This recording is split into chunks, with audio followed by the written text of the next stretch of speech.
Assalamualaikum warahmatullahi wabarakatuh. Apa kabar anak-anakku sekalian? Ibu harap kalian semua dalam keadaan sehat walafiat sehingga kita bisa melanjutkan pembelajaran hari ini dengan baik.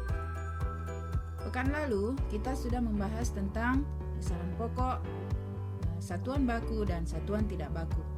Nah, untuk pembelajaran hari ini kita akan melanjutkan materi dengan materi yaitu besaran turunan. Nah, Ibu harap anak-anakku sekalian bisa mengikuti pembelajaran dengan baik. Assalamualaikum, selamat menyimak anak-anak.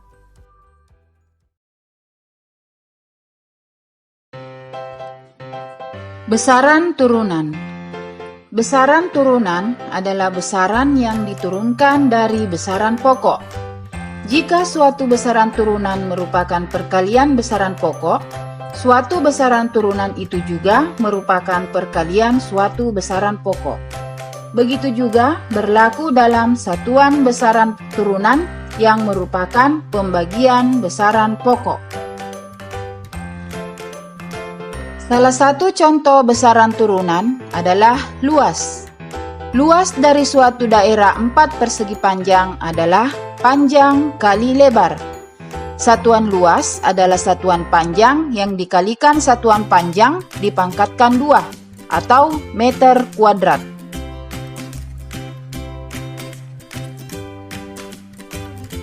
Tabel besaran turunan dan satuannya. Berikut ini ada tampilan beberapa besaran turunan dan satuannya. Antara lain luas, konsentrasi larutan, laju pertumbuhan, volume, massa jenis, kecepatan, percepatan, gaya, dan tekanan. Nah, yang Ibu sebutkan tadi itu merupakan beberapa jenis besaran turunan. Selanjutnya, sistem internasional. Satuan internasional (SI) adalah sistem satuan yang digunakan secara internasional dan mewakili standar yang sudah baku. Dalam fisika dikenal dua sistem satuan internasional, yaitu MKS (meter kilogram sekon) dan CGS (sentimeter gram sekon). Nah, berikut ini tabel satuan internasional. Nah, yang pertama, besaran panjang. Satuan MKS yaitu meter dan CGS sentimeter. Yang kedua, massa. Satuan dalam MKS kilogram, dalam CGS gram. Waktu. Satuan dalam MKS adalah sekon dan satuan dalam CGS sama yaitu sekon. Kemudian gaya. Satuan dalam MKS adalah Newton dan dalam CGS adalah Din.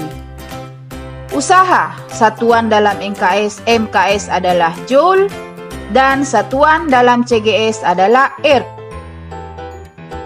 Kecepatan.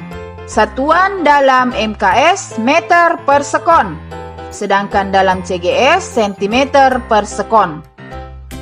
Kemudian massa jenis. Satuan dalam MKS adalah kilogram per meter, sedangkan dalam CGS gram per sentimeter. Kemudian percepatan. Satuan dalam MKS meter per sekon, sedangkan dalam CGS adalah sentimeter per sekon. Muatan elektron.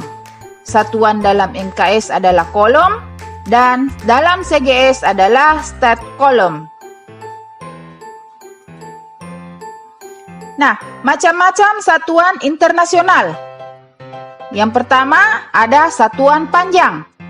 Satuan besaran panjang dalam SI dinyatakan dalam meter.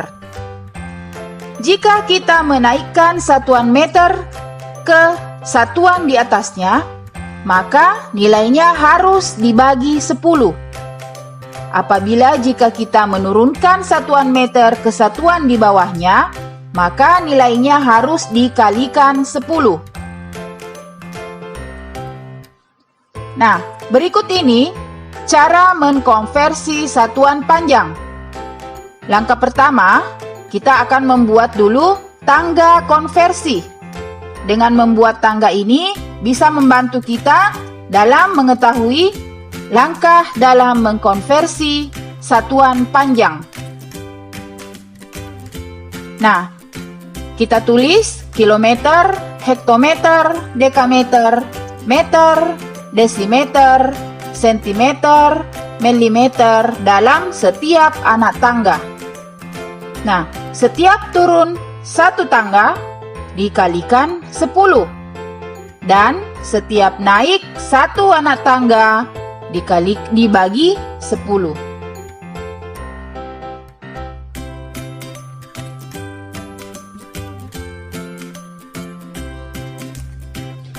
Yang kedua, satuan massa. Massa adalah banyak zat yang terkandung dalam suatu benda. Satuan untuk massa dalam sistem satuan internasional adalah kilogram. Untuk mengkonversi satuan massa, sama seperti konversi satuan panjang. Kamu hanya perlu membagi dengan 10 setiap kenaikan satuan dan mengali dengan 10 setiap penurunan satuan. Nah, perhatikan konversi satuan massa berikut ini. Setiap turun satu anak tangga dikalikan 10 dan setiap naik satu anak tangga dibagi 10.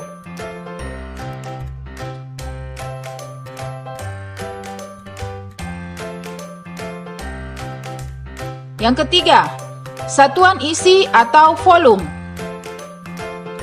Satuan ukuran isi atau volume sama dengan ukuran panjang, akan tetapi untuk menjadi satu tingkat di bawah dikalikan dengan 1000, begitu juga dengan kenaikan satu tingkat dibagikan dengan angka 1000. Satuan ukuran luas bukan lagi meter, namun meter kubik atau meter pangkat 3. Volume adalah perkalian 3 buah besaran panjang. Nah, perhatikan konversi volume di bawah ini. Setiap turun satu anak tangga dikali 1000 dan setiap kenaikan satu anak tangga dibagi 1000. Selanjutnya, kita akan mencoba untuk belajar memecahkan masalah.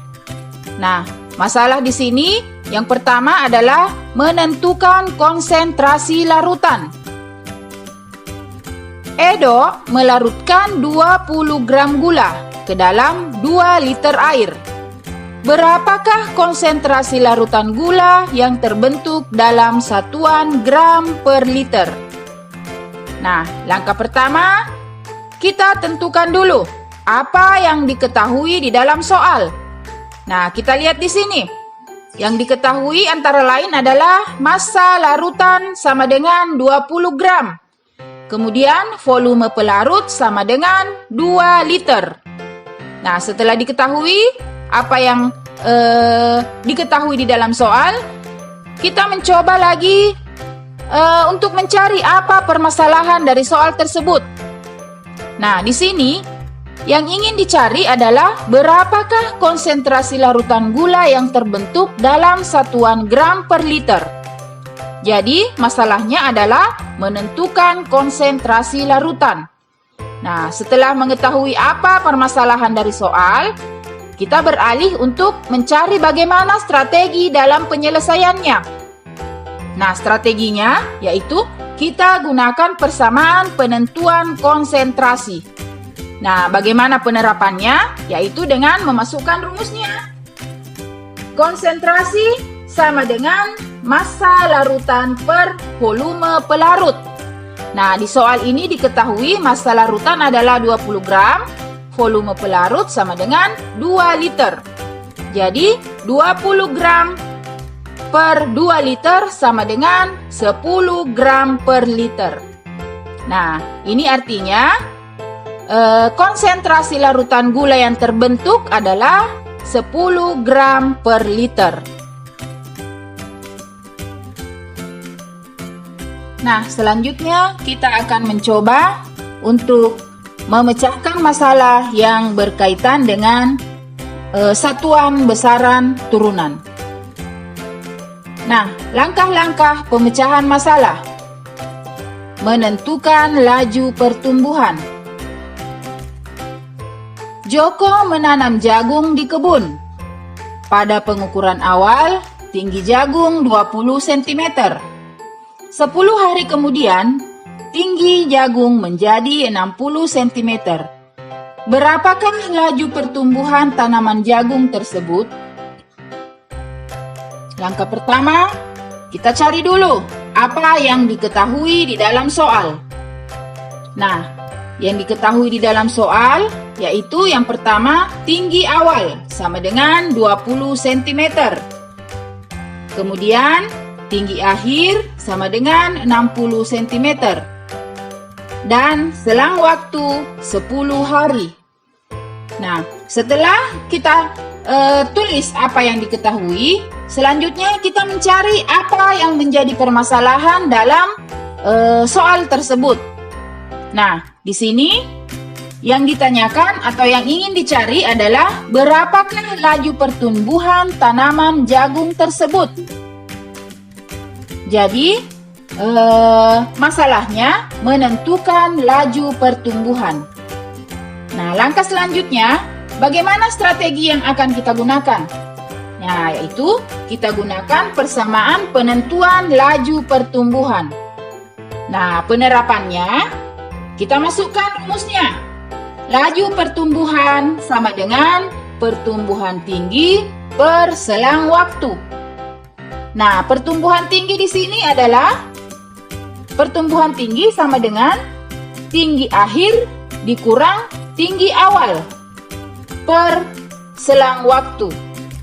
Jadi, 60 dikurang 20 per 10. Jadi, 60 kurang 20 per 10. Sama dengan 40 per 10 sama dengan 4 cm per hari. Jadi, laju pertumbuhan tanaman jagung yang ditanam oleh Joko adalah 4 cm per hari. Artinya, setiap hari tanaman jagung Joko mengalami pertumbuhan tinggi sebesar 4 cm per hari.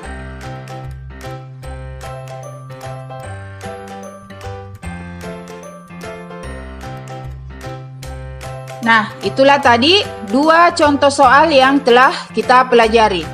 Selanjutnya, untuk lebih jelasnya, Ibu akan mengirimkan tugas di Google Classroom. Ibu harap anak-anakku sekalian bisa mengerjakan dengan benar dan tepat waktu. Adapun permasalahan atau pertanyaan, Ibu tunggu di WhatsApp grup kelas. Assalamualaikum warahmatullahi wabarakatuh. Selamat belajar anak-anak.